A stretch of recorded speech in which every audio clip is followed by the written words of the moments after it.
শুভ দুপুর বন্ধুরা। আজকে বানালাম ট্যাংরা মাছ।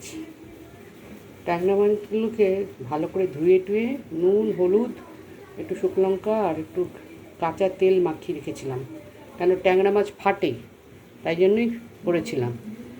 আর নামিয়ে তুলে রেখে দিয়েছি। এবার কড়াইয়ের মধ্যে সর্ষের তেল দিয়েছি, গরম হয়েছে, কালো জিরে ফোড়ন দিয়েছি, দিয়ে পেঁয়াজ বাটা দিয়েছি। পেঁয়াজটাকে নাড়াতে নাড়াতে একটা পেস্ট করে নিয়েছি, টমেটো, জিরের গুঁড়ো, কাশ্মীরি লঙ্কার গুঁড়ো দিয়ে একটা পেস্ট করেছি। তারপরে পেঁয়াজটা ভাজা হয়ে গেলো, একটু পেস্টটা দিয়েছি।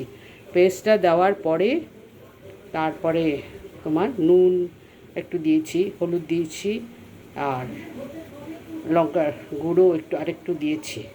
দিয়ে কষিয়ে কষিয়ে যখন তেল বেরিয়ে এসছে, জল দিয়েছি। জল ফুটে উঠলে ট্যাংরা মাছগুলোকে দিয়ে ফুটিয়ে নামিয়ে রেখেছি। হ্যাঁ, কেমন হয়েছে জানাবে তোমাদের। আর আমার রান্নাগুলো কেমন লাগে তোমাদের সেটাও জানাবে। কমেন্ট বক্সে কমেন্ট করবে, ফেসবুকেও কমেন্ট করবে, ইউটিউবেও কমেন্ট করবে। আর সাবস্ক্রাইব করবে আমার চ্যানেলকে, যারা করোনি তারা সাবস্ক্রাইব করবে। হ্যাঁ।